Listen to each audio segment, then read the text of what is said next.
fun. But anyway, in my spring quarter of my freshman year, I was playing baseball. I played football in the fall, baseball in the spring. And so, I missed a lot of drills because, frankly, we were traveling a lot. And so I didn't know you had to fill out some form, to tell them you were playing baseball. So I got a D, a dog, in Air Force ROTC. Fast forward 2 more years, I now graduated, and I got my 1AA, and I got orders to Fort Leonard Wood, Missouri as a buck private.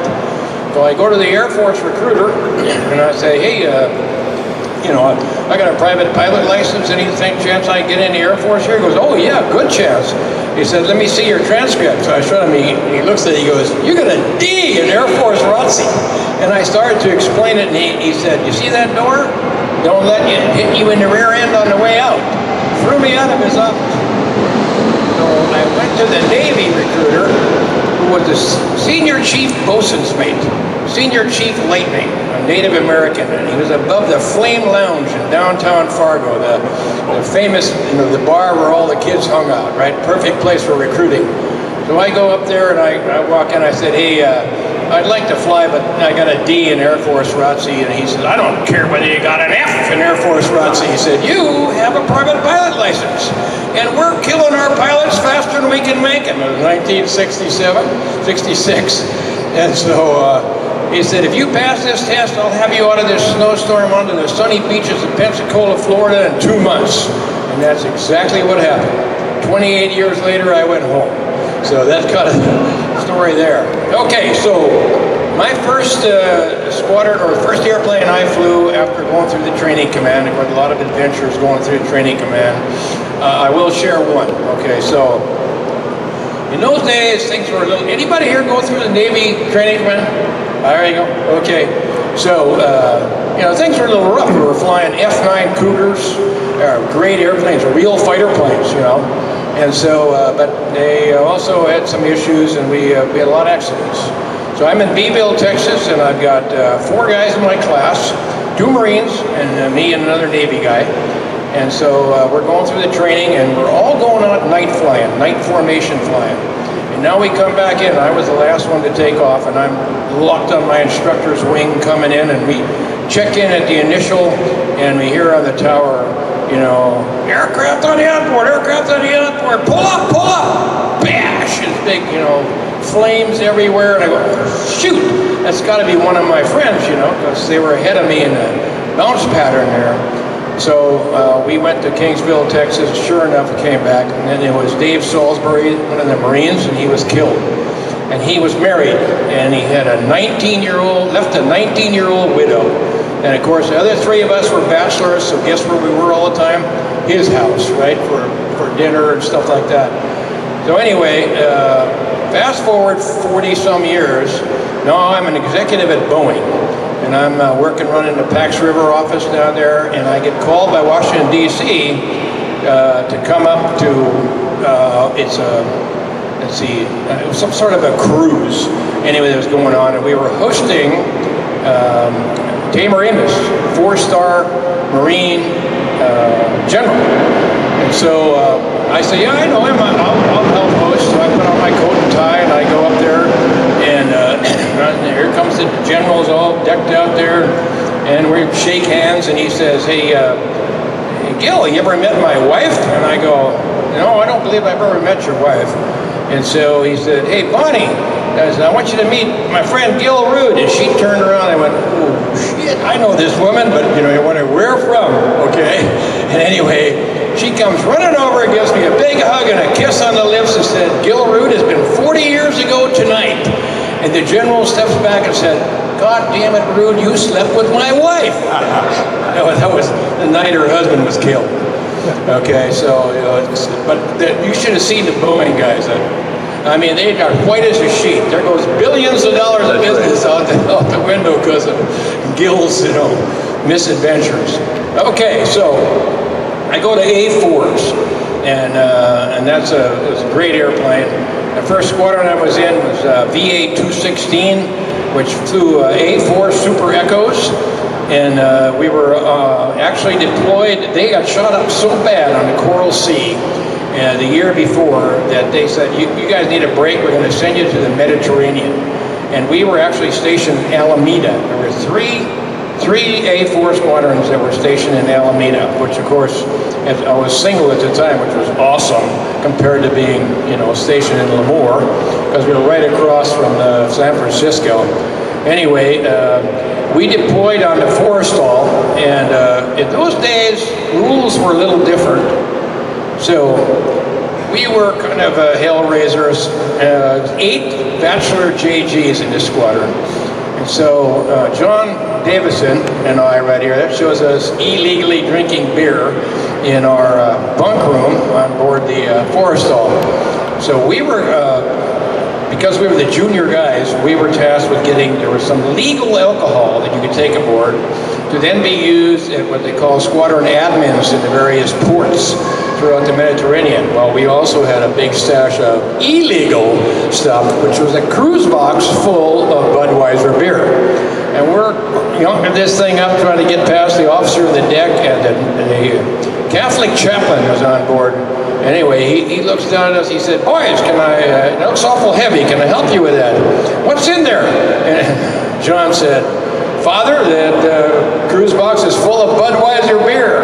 And he starts to laugh and he goes, oh, you West Coast boys have such a great sense of humor. Got us right past the officer of the deck, and that lasted most of the cruise. Okay, so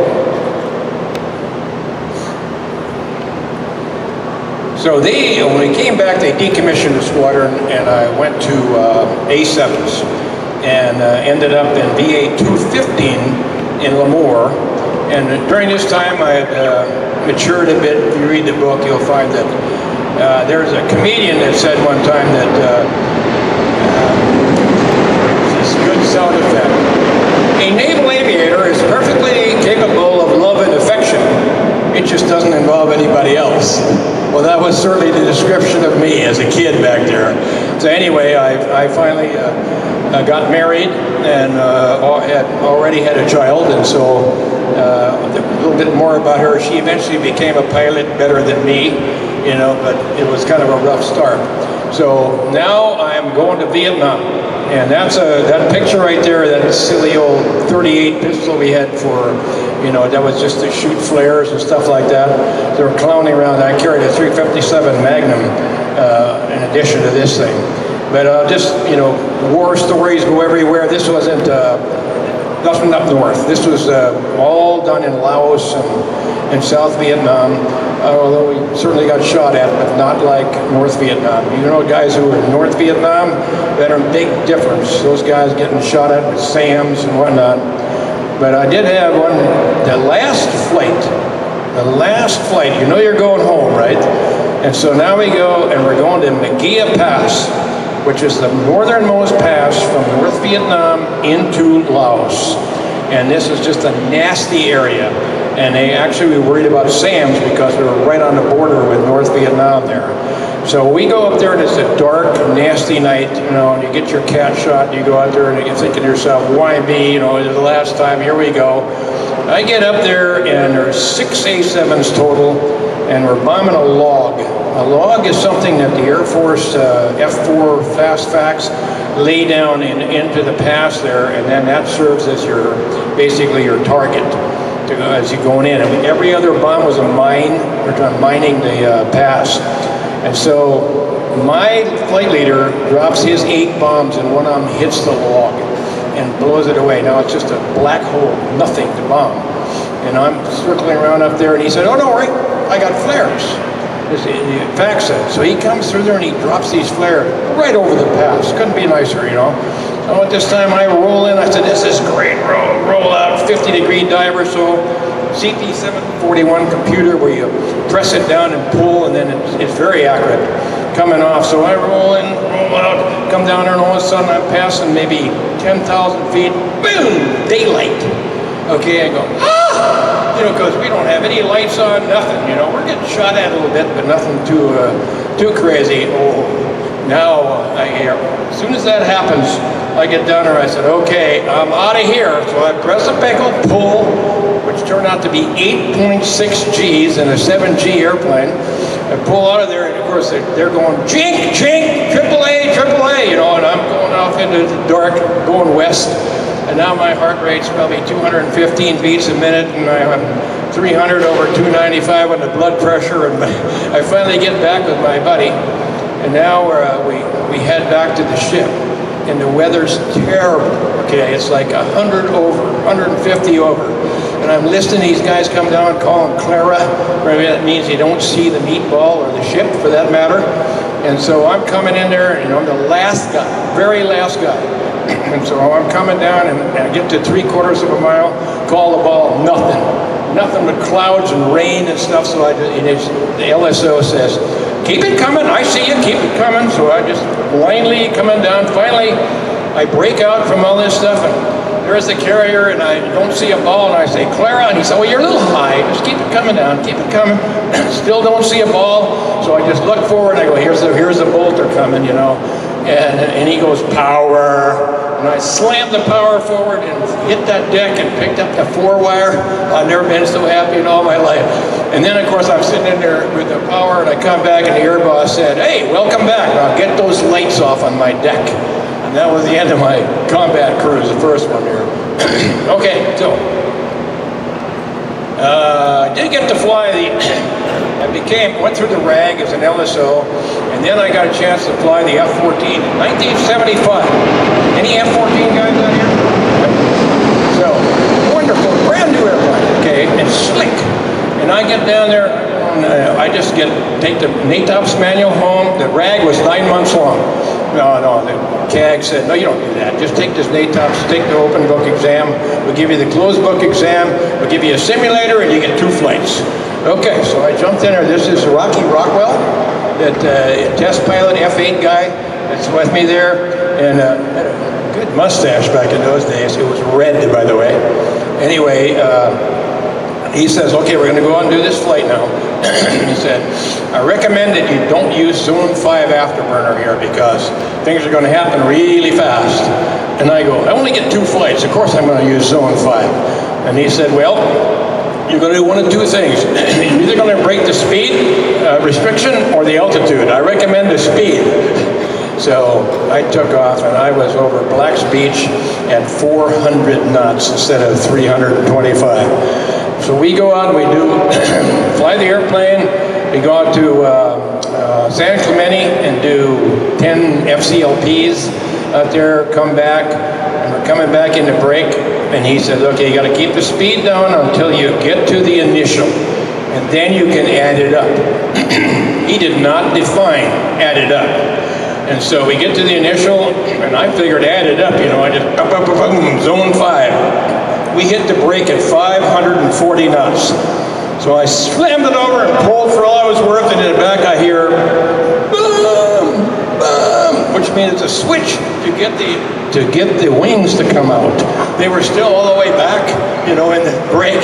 They come out, and I go, well, they came out automatically, it worked fine. But at the time, there was a guy named Field Day Fellows, who was the admiral in charge of Miramar. And he had one of those radar guns to check airspeed of airplanes coming into break. Fortunately, he wasn't out there checking our speed, or we'd probably been in the hack for a month or so. Okay. So, this is my 5-year-old daughter. She's coming out to greet me, breaks through the crowd line, coming out to greet me when I got back from hitting my 100th landing on the Enterprise during the evacuation of Saigon. Okay? And so, 20 years later, this is me coming out to greet her when she got back from her 100th landing on Enterprise. We are the only father-daughter combination in the world to share Centurion status on the same aircraft carrier. And so there's a lot of father-sons, but not father-daughters. The other part of this is that that young lady there won the tailhook flying an E-2 Hawkeye against 4 F-18 squadrons. No heads-up display, none of that stuff. So within our own family, you know, I'm kind of second fiddle to her, and she will say, Dad, how many traps do you have? And I say, 786. No, how many do you have without a heads-up display? The HUD, you know, which makes it a lot easier to land. Anyway, we have a lot of fun. So she just retired. She was the first woman commanding officer of an E-2 Hawkeye squadron and the first woman Commodore. They had all the E-2s in the whole United States Navy. Married, 2 kids, husband is a captain at United Airlines. You know, this can be done. For those of you who got daughters or granddaughters out there, encourage them. It's not about ethnicity or gender, it's about science, technology, engineering, and math. And luckily I met this beautiful woman on the beach in Pensacola, Florida, who was a math and physics teacher, not an agricultural economist like me. Okay. So I was the commanding officer of VA-192 Golden Dragons on the USS Ranger. And we made a cruise out there, and I was blessed with some of the best pilots ever. This is a fellow named Stanky Tallman, who was my LSO, and he was a heck of a pilot. His right landing gear there is up. And he brought this thing in and landed the airplane, and it actually, we flew that airplane in 3 weeks, which is just amazing. And so also with these kids, we obviously did well on the tail hook and so on, but these kids, 9 of these guys had their own squadrons. Can you imagine being blessed with that kind of talent? You know, they were just a superb bunch of guys who did a great job. Okay, so Blue Angels, how does this happen? Well, I used to joke that it was the Norwegian quota. They hadn't had a Norwegian flight leader in 40 years. And so I was the only one, so that's how I got selected. But really it's, the flyers are all selected by the current team, okay? But not the flight leaders. The flight leaders are selected by the Chief of Naval Air Training in Corpus Christi, Texas, and by his board consists of all of the commodores of the training command squadrons. And so it's I applied, and there were 13 of us originally that applied, and then they selected 5 of us to go down for a final. Well, Blue Angels have always been and always will be probably clean shaven, right? But I had this mustache, and so did everybody else, all the other 4. Well, they all shaved their mustaches. I did not. So we go down there and we have the interview. And I had a tour as a recruiter, okay? 2.5 years flying T-34s out of San Antonio, Texas. It was an interesting tour. And so when we went through the interviews, they said, what makes you different than the other guys, or why would you be our choice? And I said, you know, I've actually been a recruiter. That's the mission of the Blue Angels, is recruiting. And I think that's maybe what weighed toward me. Anyway, nowadays they select the guy the day that the interviews take place. In 1985, the Admiral said, I'll be in touch in a month or 6 weeks or so, and I'll call all 5 of you. One of you is going to be, one of those calls is going to be fun, the others aren't. Well, I forgot all about it. So I'm back in Washington, D.C., and my late wife was, phone rings, and it was an admiral. It's an admiral call, you know, well, usually that's unpleasant. I was a detailer, and usually the admirals are going to be whining about somebody getting assigned that they don't like or whatever. And so she said, it's Admiral Disher. And I go, oh, I know what this is. So I picked up the phone and I said, good evening, Admiral. I assume you were going to tell me I did okay, but you picked somebody else. And he said, no, I've already made those phone calls. I almost fainted. I couldn't believe it. And then he says, but he added, and shave that mustache off tonight. So that started it all. This was the last year in the A4 Skyhawk.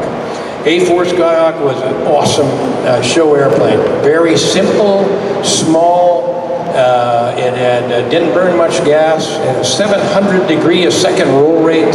It was just a perfect airplane, but it was wearing out. I mean, during that year, we had to take a front end of one A4 and a back end of another and put it together to get our 6th airplane. They were just wearing out. They've been flown for a long time. And so one of the things that we did there with the A4 is we could taxi it extremely close together because the intakes were up on the shoulders, so you didn't worry about getting foreign object damage or anything like that, you know, so you could taxi real close together. But that also meant that as a flight leader, you know, the air show started in the chocks.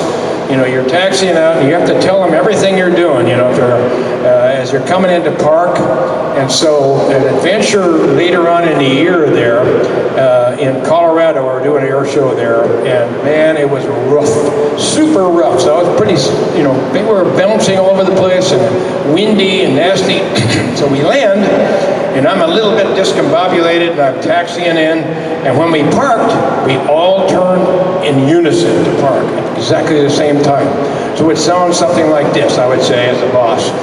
By 6, by 4, by 2, coming left, okay, and boom, we all swing in. Well, I miscounted, and I swung in, I looked, and there was a number 2 crew chief, which meant that number 6 had no crew chief.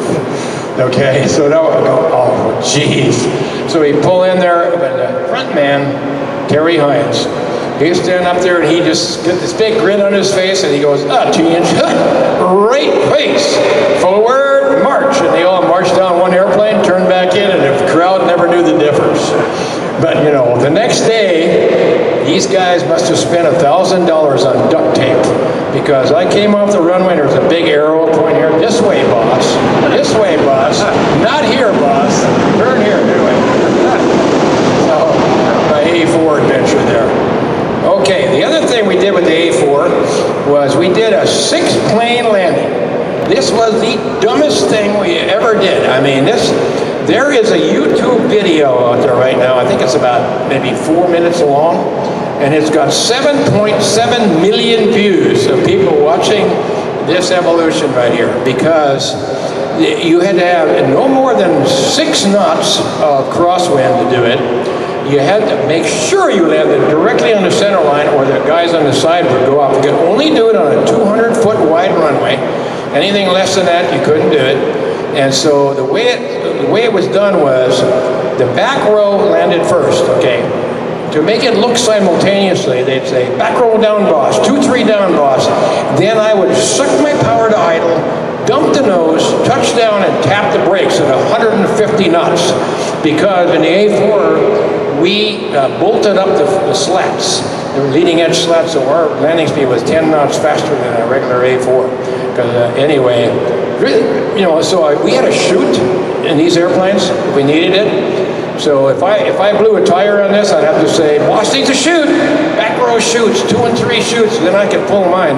You know, and oh man, I had more bad dreams. It never happened, you know, but this was just so risky to do it, but it was also pretty cool. Okay, so, all right, transition, going to the F-18. So I went to Washington, D.C., and you can't believe some of the things that they were going to give us. Going to F-14s. We go, there's no way we're going to have F-14s. Huge airplane, real heavy maintenance, you know, that kind of stuff. Too big, can't fly that. Well, let's do A-7s. Oh, no, not enough power, can't do that. Well, how about T-45s? And I went, oh, no, the Thunderbirds had just gone to F-16s. And you go, what, T-45s? And you go, we're going to have to fly at least 10 of them if we're going to do that, you know, because we've got to be the same as the snowbirds and the other people flying trainers, you know, and so, no, we're not going to do that. So, well, we really need to fly the F-18. Well, it's almost brand new.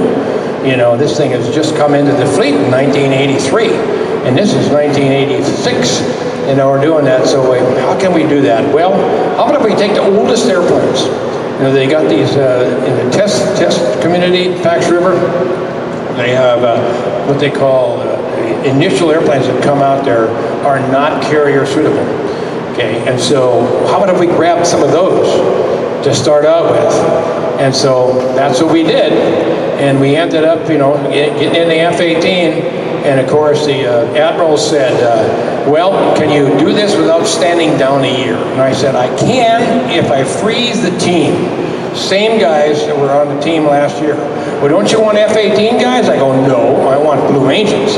We'll figure out how to fly the F-18. And so that's what we did. And we froze the team, same guys, and then we started getting our airplanes. Whether we're getting them, we needed to train in the F-18. Only one guy in an F-18. And so we went to Cecil Field, and we had a 25-hour syllabus to fly, and we wanted to fly everything that the F-18 did, air to air, air to ground, tanking, all those things, so we could talk about it to people at air shows and all, before we actually started flying the air show part. Well, so we put our green bags on and unshined boots and all this, and I told the guys, no Blue Angel stuff. We go over here, we're just students going through this, right? So I get in the back of this, or in the front actually, of this two-seat F-18B, was it called then, and the instructor, Steve Dallaire, I still remember him, Steve Dallaire, he's in the back, and he's a kid, lieutenant, you know, I'm a commander, and he goes, okay, boss, he said, you want to do, how about a max performance takeoff? And I go, that'd be great, love to do that. So I take off, max burner and everything, pull the nose straight up, we're going up, and he said, oh, boss, by the way, there was a 10,000-foot ceiling to this thing, and I go, so I go, roll inverted, pull it out like this, roll out, you know, at 10,000 feet, and he's in the back goes, whoa, that's the first time a student has leveled out that way. I went, crap! Here I told these guys, don't do a Blue Angel type stuff, and I did it myself, so hey, don't tell any of the boys about this. Anyway, we got that done, and we headed to Pensacola. Now, keep in mind that during this time, the developmental test pilots at Patuxent River, there's operational test pilots, the VX-9, VX-5, or that kind of stuff, that fly the airplanes once the envelope of the airplane itself is taken care of. But the developmental test pilots are opening the envelope. Okay, and so we need to fly this airplane just a little bit different than what's flown in the fleet. First of all, we're going to put a spring on a stick. It takes 45 pounds of pull to get it to neutral. Okay, and so yeah, that's how they fly so damn close together. Is they have this stick. That's what's on it right now. You know, so that you cannot fly with trimming out or whatever, because you'll get this kind of stuff going. But not when you're pulling all that. And then you could like I didn't need 45 pounds of pull, so I'd get like 15 or 20, and then you could trim you could trim it, you know, to make it work for you. So I used to trim mine, so when I rolled inverted, you know, you're 100 feet, 400 miles an hour, going down a runway, if you get a bird strike or something, you're in trouble, right? Well, not, you know, birds tend to dive, big ones at least, and a lot of times hit the bottom of your airplane. This way they hit the canopy. And so I had mine set so if it hit me, it would actually climb, inverted. Okay, so it's set for lift and one negative G. All right, so anyway, they're opening this envelope up, and unfortunately, they were doing a diamond roll, and the guy who did the roll got screwed up, and the wingman flew in the water, so he'd already killed one guy. Now, we're still having this go up. They're going to see how many rolls they can do in the F-18. And so here we go. Guy is out, now they are all mic'd up, okay, and so the engineers on the ground have got all this video going and everything, and they're mic'd up to the pilot. And so he comes out, he goes, okay, it's fortunately 5,000 feet instead of 200. And he picks the nose up and he goes, okay, here's one, here's two, and then you can hear a beep, beep, beep, beep, beep, beep, beep, as the yaw is building up and the thing departs halfway through the third roll. And ugly, end over end departure, you know, and he's out of control, and so he goes, holy crap, the S word, but I want you said here, holy crap, holy crap, holy crap, he's all the time, and he says, and then it starts down, and he's still, holy crap, I got it, and he pulls it out at 500 feet. Okay, in the background, you can hear the engineers saying, eject, eject, eject. If that had happened, there probably would be no F-18 air show. And that's how close we came.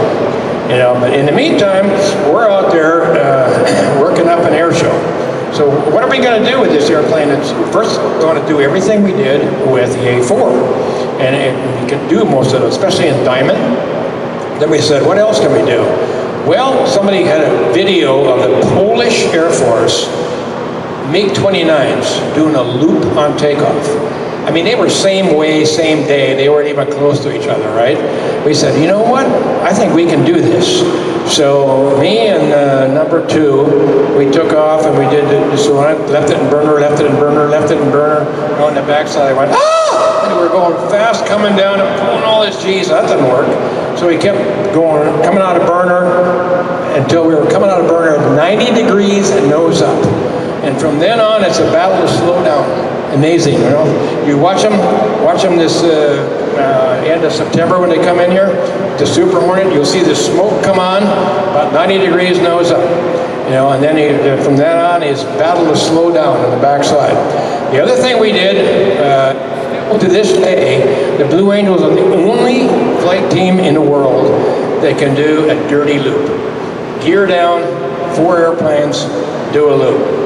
Now the tough part of that is, again, on the backside coming down, is the speed, okay? And so when we tried this the first time, we got her up over the top, coming down the backside, speed, I don't know what the gear speed was, but it was based on the gear doors. All the gear doors went off.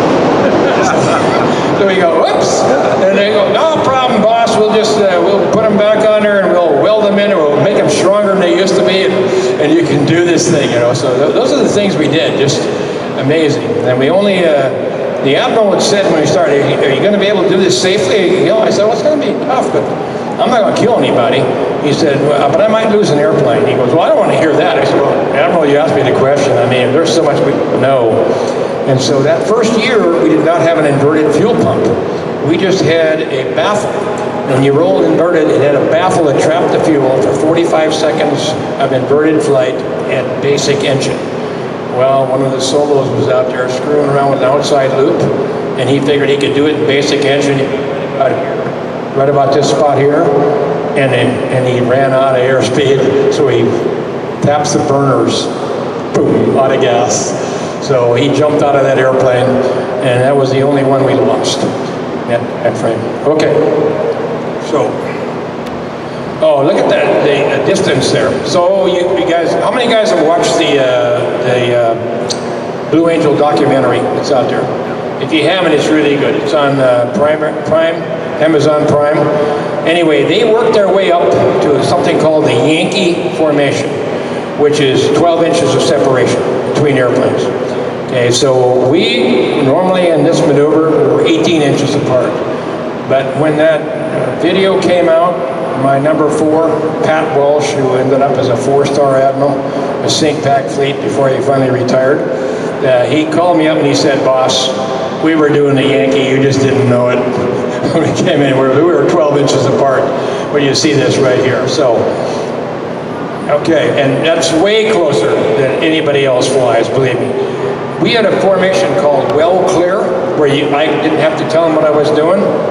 Fleet Parade was what that was, okay? So everything else is inside of that. All right, and I should probably give an example of when you're flying that close as the flight leader, you have to tell them everything you're doing, okay? So I'll give you an example.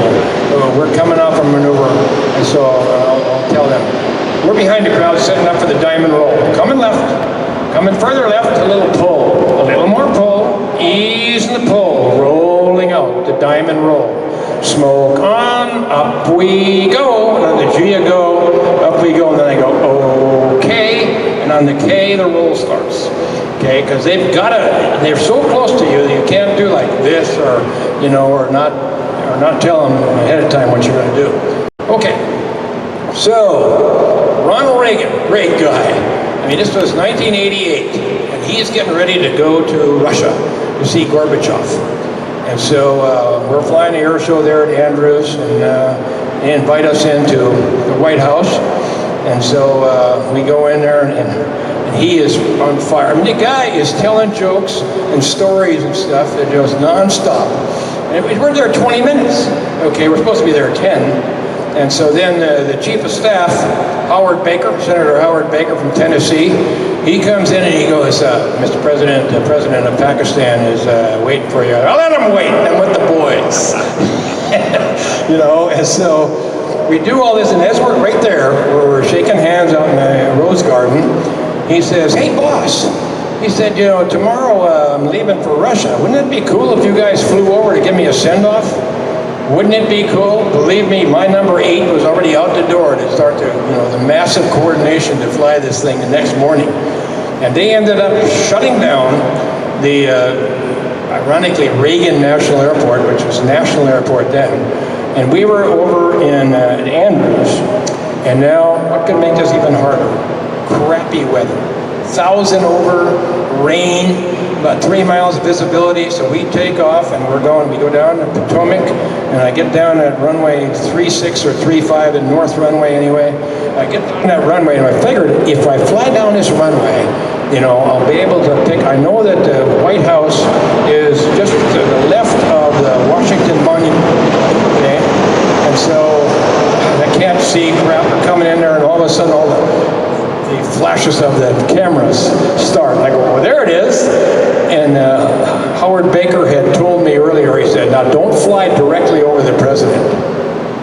6 airplanes, 400 miles an hour, 400 feet. Well, we're going to fly directly over the president. I'll ask forgiveness instead of permission on this one.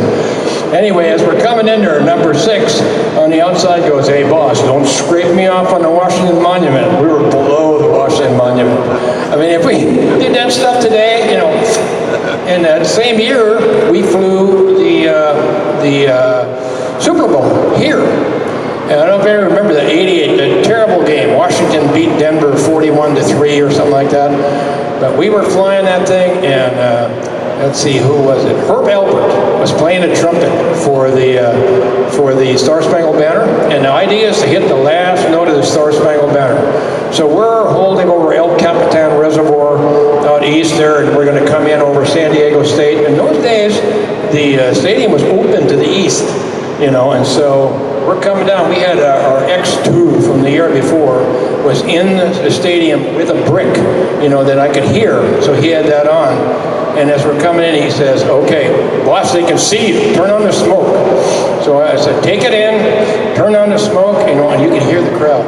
Right as we're coming in, he says, okay, take it lower, faster, lower, faster. We hit that stadium at 400 feet, 400 knots, you know, right through with 6 airplanes going through there. But nowadays, they're below 1,000, you know, feet. They're not very exciting, you know, to see them go over. 400 feet? Oh yeah, that was exciting. So that was a lot of fun. All right, so now what happens next? Ooh, you know, I get orders. Let's see. I get promoted a year early, which is ridiculous. You know, I shouldn't even made lieutenant. When you read, is this thing still working? Yeah. When I made, you know, I shouldn't. I mean, I was in trouble all the time as a JO, and I finished 8 of 8 JOs in my first squadron. And so when I'm up now for captain, and the guy running the board, the admiral running the board, puts up this fitness report, and he redacts the names and everything.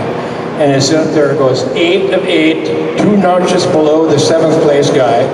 And it's just some not very good stuff in there. This young man is a good pilot, but that's all he does, or something like that. Okay, and then at the end they're all laughing at it, and then he pulls the thing off, and it's the flight leader of the Blue Angels. He said, do not pay attention to early fitness reports. Anyway, they selected me a year early, which really screwed up my timing. I wanted to be an air wing commander, you know. And they sent me to be a ship driver. And I get orders, I'm going, you're ordered to go to the school to learn how to drive a ship. And I said, I don't know anything about ships. So I called the admiral, I said, how come they selected me for a ship? And he said, well, frankly, they shouldn't have selected you for anything. Okay, I'll take the ship. Then I got this oiler, let's see here, picture of it.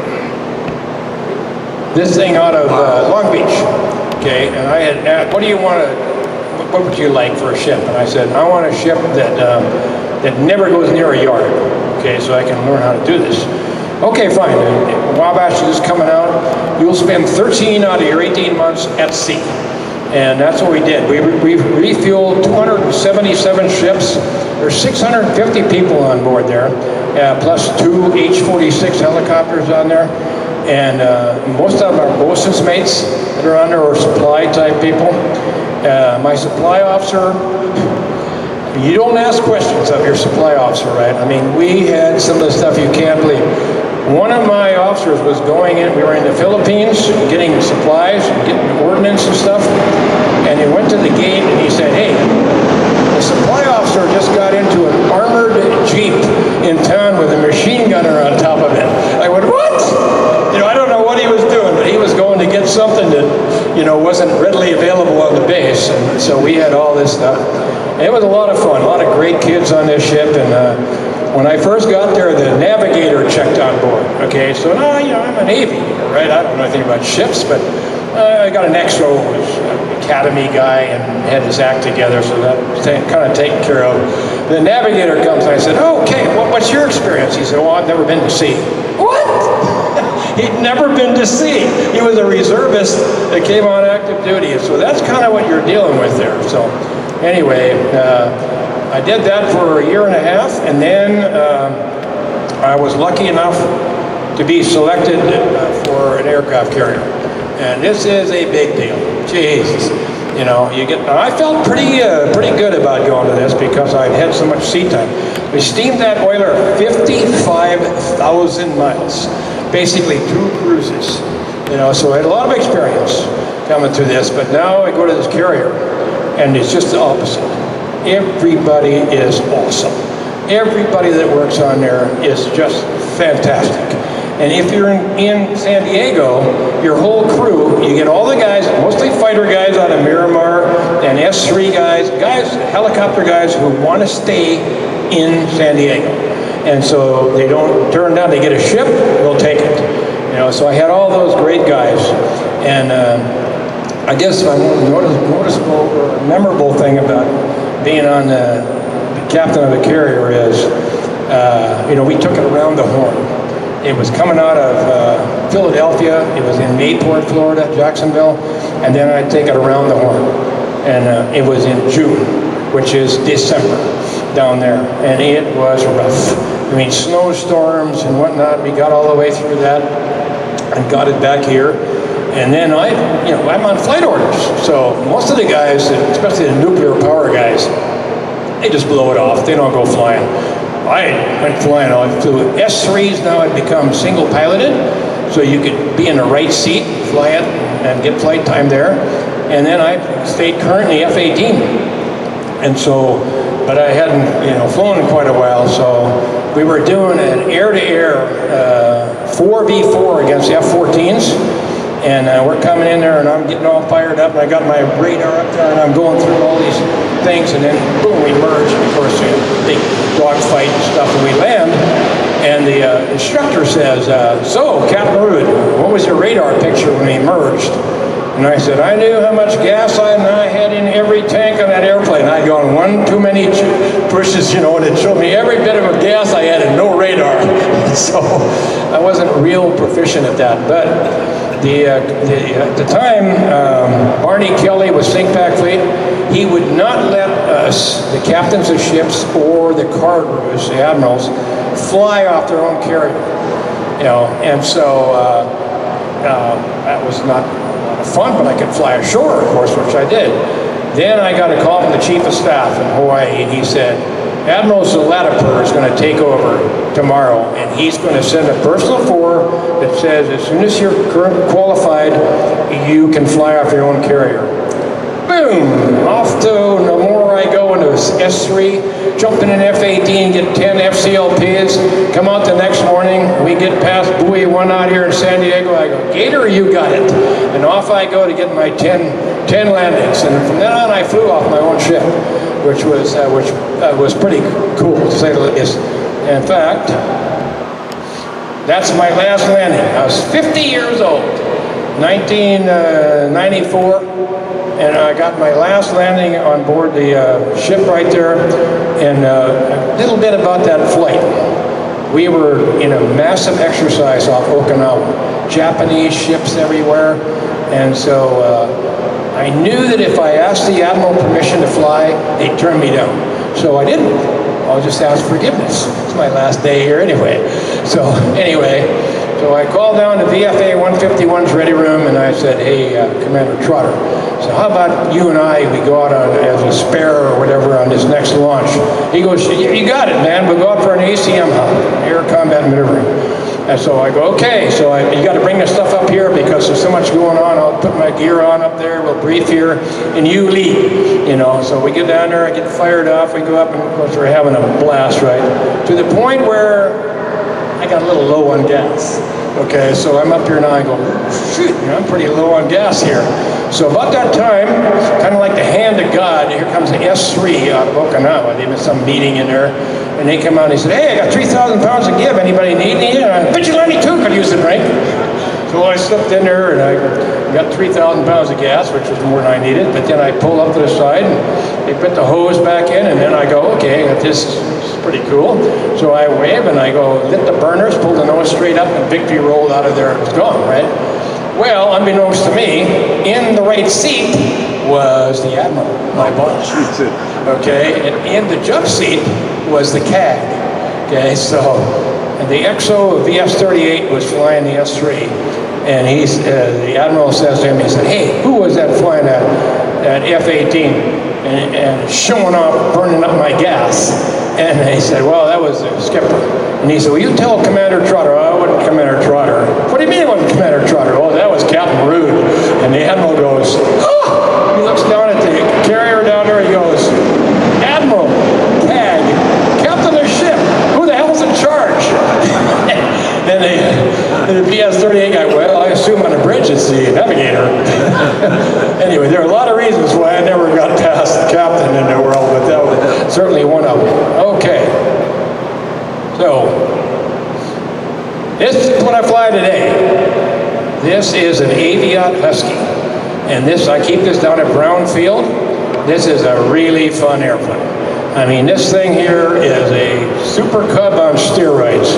180 horse, those tires you see there are 31-inch bush wheels.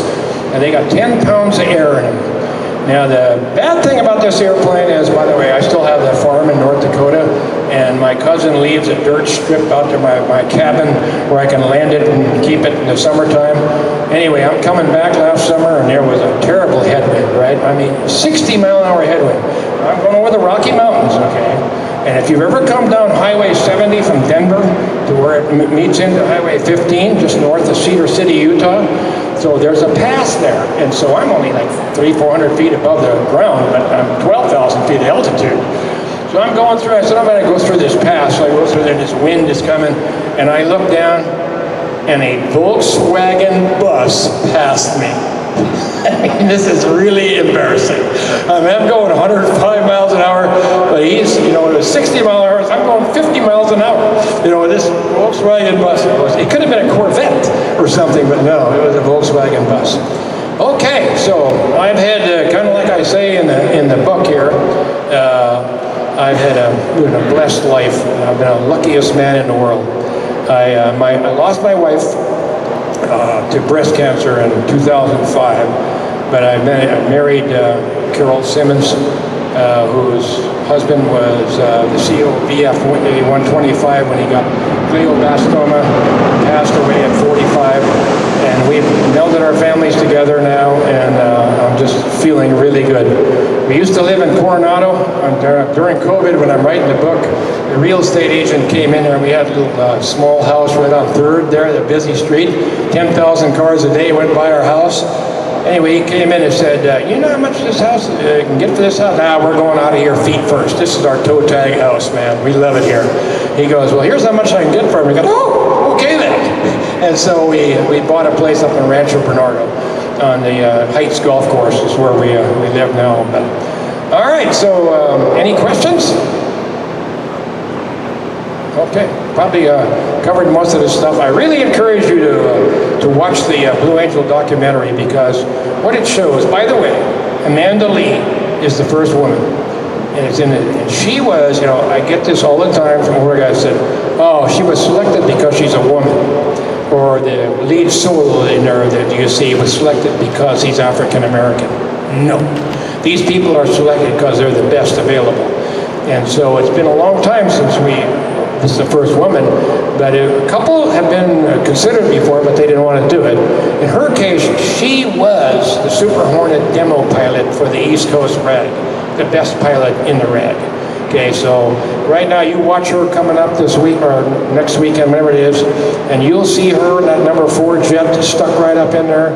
She is just a beautiful, wonderful lady, and but you know, they have spouses, right? So all these pretty good-looking women are all lined up as the spouses, you know, for the current Blue Angel team. And right in the middle is this 6'4" dude, right in there, it's her husband. Amanda is a Seaman to Admiral program. She came in enlisted. Okay, she was an AT in an F-18 squadron. And they have told her, the recruiter said, you're scored so high on the ASVAB that if you do well in the first couple of years, we'll send you to college. And that's what they did, sent her to Old Dominion, and then she went to Officer Candidate School and became a pilot. And so her husband is a Master Chief, you know, and she's a Lieutenant Commander now. But it's a great story, and that's what the movie does. It leads into what's involved with this. 300 days a year on the road. It is an amazing type of thing to look at. So, okay, guys, I really appreciated the chance to talk to you. And I hope I'm a docent on the Midway, by the way. So I understand what you guys do. It's a lot of fun. You know, we have a lot of fun, and I'm sure you guys do too. But it's also a great responsibility. And I will just share one story from being a docent. So I'm out there one day about 2 years ago, and I'm happened to be standing by the EA-6B, you know, the anti-radiation type airplane. And this guy is looking at it very carefully. He's walking around, and I asked him what he's doing. He's got an Eastern European accent, and he said, I am very interested in this airplane because I operated a SAM site in Serbia, and he said we would not radiate for more than 5 seconds because we knew this guy would shoot a missile down at us if we did. So that's the type of people you get to meet. I'm sure you do here too as well. And so anyway, again, thanks so much for the opportunity. Take care.